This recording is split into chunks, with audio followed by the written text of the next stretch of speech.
معزز حاضرین، اس اللہ کے عالم کا بے حد احسان ہوا کہ اللہ رب العزت نے مجھے اور آپ کو جناب محمد رسول اللہ صلی اللہ علیہ وسلم کی امت میں پیدا فرمایا، توحید و سنت پر زندگی گزارنے کا موقع فراہم عطا فرمایا، اور اصحاب مصطفیٰ اہل بیت عظام سے محبت کرنے کی توفیق عطا فرمائی۔ پھر احسان عظیم کے یہ ماہ صیام عطا فرمایا۔ پچھلا جمعہ المبارک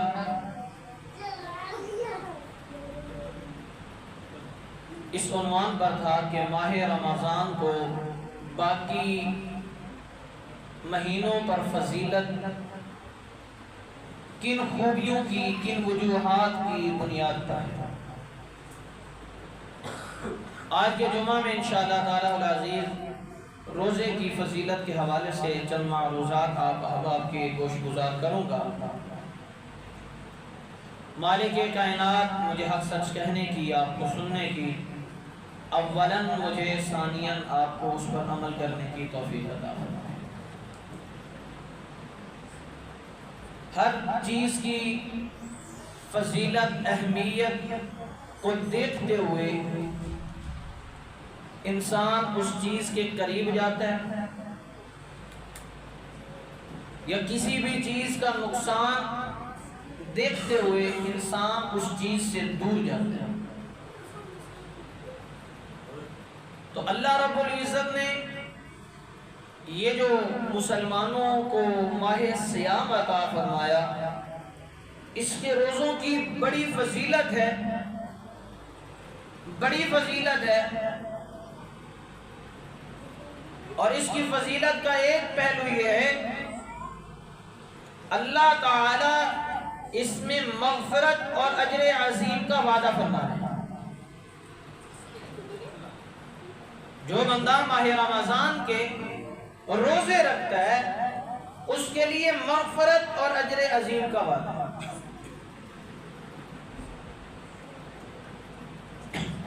رسول اللہ صلی اللہ علیہ وسلم کا ارشاد ہے، من صام رمضان ایمانا و احتسابا غفر له ما تقدم من ذنبه، جس نے رمضان میں اللہ سے حصول ثواب کی نیت سے روزے رکھے، اللہ تعالیٰ اس کے سابقہ گناہوں کو معاف فرما دے۔ اللہ کی رحمت کی امید رکھتے ہوئے، اللہ کی رضا کے لیے جس نے روزے رکھے، اللہ تعالیٰ اس کے سابقہ گناہوں کو معاف فرما دے۔ یہ اس کی فضیلت، بڑی فضیلت ہے۔ جس نے اب روزہ رکھا، اللہ کی رضا کے لیے روزہ رکھا، اللہ کو خوش کرنے کے لیے روزہ رکھا، اور کوئی مقصد، کوئی مطلب نہیں کہ لوگ مجھے روزہ دار کہیں، ماشاء اللہ جی بڑے روزے رکھ دیں، مولوی صاحب بڑے روزے رکھ دیں۔ یہ نیت، یہ سوچ نہ ہو، اللہ کی رضا کے لیے روزہ رکھا، فرمایا اس کے پچھلے سارے گناہوں کو اللہ معاف فرما دے۔ اور جو اجر و ثواب ہے روزے کا، وہ اللہ ہی جانتا ہے، اللہ کے علاوہ کوئی نہیں جانتا۔ اللہ نے روزے کا بہت اجر رکھا ہے۔ مسلم شریف کی ایک روایت ہے، اللہ کے نبی صلی اللہ علیہ وسلم سے حضرت ابو ہریرہ رضی اللہ تعالیٰ عنہ روایت کرتے ہیں، فرمایا کہ جناب محمد رسول اللہ صلی اللہ علیہ وسلم نے ارشاد فرمایا، ابن آدم کا ہر نیک عمل کئی گنا تک بڑھا دیا جاتا ہے۔ ماہ رمضان میں ایک عمل، نیک عمل کئی گنا تک بڑھا دیا جاتا ہے۔ ایک نیکی 10 نیکیوں کے برابر، حتیٰ کہ 700 گنا تک بڑھا دیا جاتا ہے۔ اور اللہ فرماتے ہیں سوائے روزے کے کہ اس کا اجر میرے ذمہ ہے۔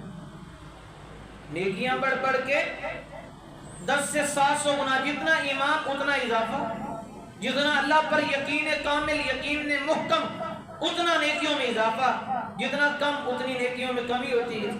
لیکن اللہ فرماتے ہیں، اللہ کے نبی صلی اللہ علیہ وسلم نے فرمایا کہ سوائے روزے کے، جو اللہ فرماتے ہیں جو صرف میرے لیے ہے اور میں ہی اس کا بدلہ دوں گا، کیونکہ وہ میری وجہ سے اپنی شہوت اور اپنے کھانے کو چھوڑتا ہے۔ نیکیوں میں اضافہ 10 گنا سے لے کے 700 گنا تک اضافہ ہے، لیکن اللہ فرما رہے ہیں، اللہ کے نبی صلی اللہ علیہ وسلم فرمایا اللہ روزے کا اجر اپنے پاس رکھے ہوئے ہیں، اللہ تعالیٰ اس کا اجر خود عطا فرمائیں گے، اس کی گنتی، اس کا شمار بھی نہیں۔ تو یہ بھی روزے کی بہت بڑی فضیلت ہے۔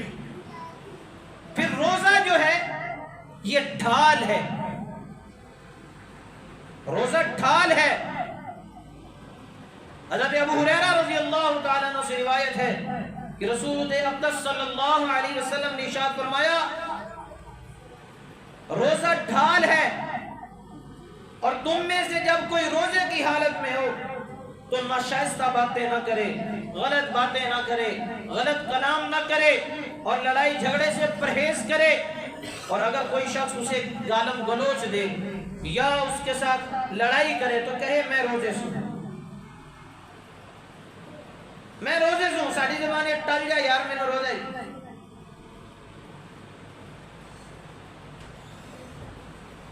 کہ روزہ رکھنے کے بعد غلط بات اپنی زبان سے نہ کہے،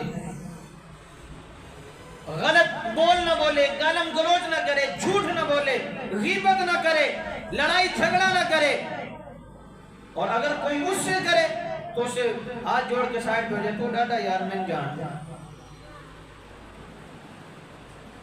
تو پھر اس روزے کا اجر ہے، اس روزے کا ثواب ہے، اور اس کا ثواب اللہ کے ذمہ ہے، اللہ اس کا ثواب کتنا آسان ہے۔ اور فرمایا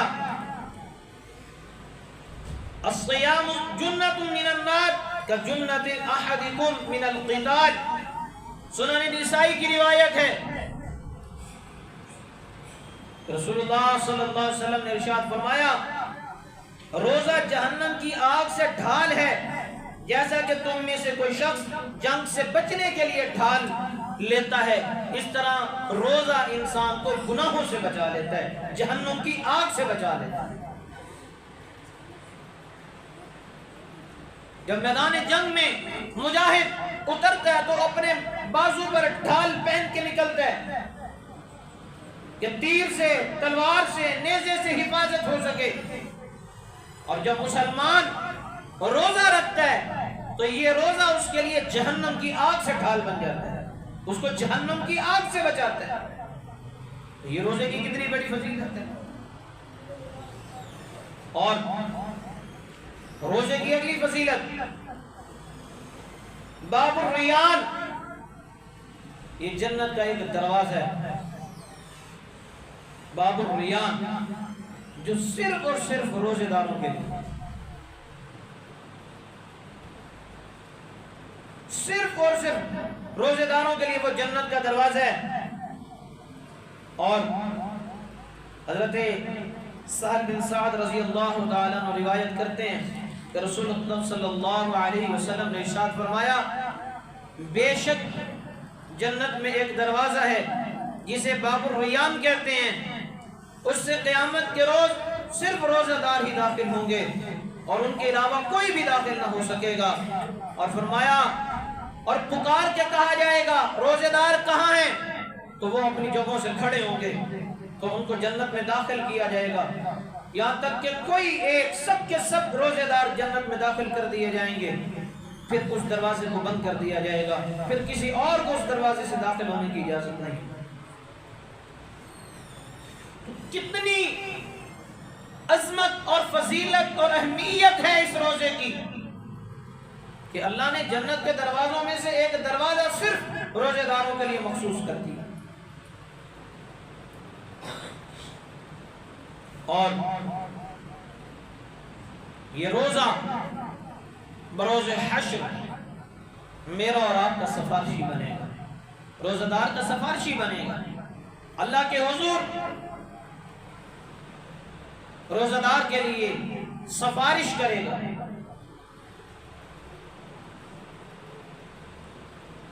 اور اس کی شفاعت، اس کی سفارش قبول کی جائے گی. سفارش کرے گا اور اس کی سفارش قبول کی جائے گی. حضور اقدس صلی اللہ علیہ وسلم کا فرمان ذیشان ہے کہ حضور اقدس صلی اللہ علیہ وسلم نے فرمایا روزہ اور قرآن دونوں بندے کے حق میں روز قیامت شفاعت کریں گے.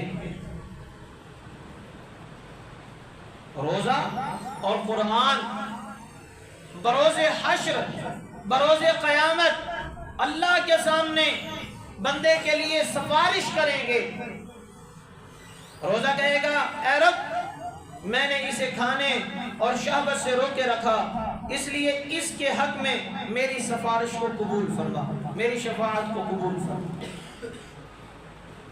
میں نے اسے روکے رکھا، اللہ اس نے روزہ رکھا، کھانے سے رک گیا، پینے سے رک گیا، شہوت سے رک گیا. شہوت سے صرف ایک بات مراد نہیں لی جاتی، آنکھوں کی شہوت سے بھی رکا ہے، زبان کی شہوت سے بھی رکا ہے، کانوں کی شہوت سے بھی رکا ہے. غلط دیکھا نہیں ہے، غلط بولا نہیں ہے، غلط سنا نہیں ہے، ہاتھ سے غلط کام کیا نہیں ہے، چوری ڈکیتی نہیں کی، کسی کا حق نہیں کھایا، کسی کے ساتھ مار پیٹ نہیں کی. یہ ساری شہوت میں شامل ہوتی ہیں، اپنی خواہشات میں شامل ہوتی ہیں، اپنی اناؤں میں شامل ہوتی ہیں یہ چیزیں کہ جی میں بہت بڑا ہوں اور یہ ہے وہ ہے، میرے ساتھ اس نے بات کیوں کی. پھر روزہ تو رکھ لیتا ہوں، روزہ رکھنے کے بعد رہا نہیں جاتا، گانے سننے پڑتے ہیں، وقت پاس نہیں ہوتا، وقت نہیں گزرتا.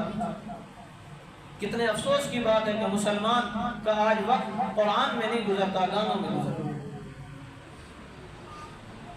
مسلمان کا وقت آج قرآن کی تلاوت میں نہیں گزرتا، نوافل میں نہیں گزرتا، فلم اور ڈراموں میں گزرتا. محمد عربی صلی اللہ علیہ وسلم کی سنتوں پر عمل کر کے وقت نہیں گزرتا، گناہوں میں لذتیں محسوس کرتا. اس روزے کا کیا فائدہ؟ یہ روزہ بھی کیسا روزہ جو صرف منہ کو کھانے سے روک کے گناہوں کے سارے کام کیے جا رہے ہیں، اللہ سے ڈرتا ہی نہیں. اس بات کا ڈر بھی نہیں ہے کہ میں نے اللہ کے لیے روزہ رکھا ہے، میں نے اللہ کے سامنے پیش بھی ہونا. گناہ تو بہت بڑا ہے، گانے کا سننا بہت بڑا گناہ ہے، آنکھوں کا زنا بہت بڑا گناہ ہے، کانوں کے گناہ بہت بڑے گناہ ہے، زبان کے گناہ بہت بڑے گناہ ہیں. لیکن عام دنوں میں بھی بہت بڑا گناہ. پھر ماہ رمضان میں روزہ بھی رکھا، بھوکا بھی رہا، پیاسا بھی رہا، اور پھر بھی ان کاموں سے باز نہ آیا. تو کتنا قابل افسوس ہے وہ شخص کہ جس نے بھوکا پیاسا رہ کے بڑی نیکی حاصل کی.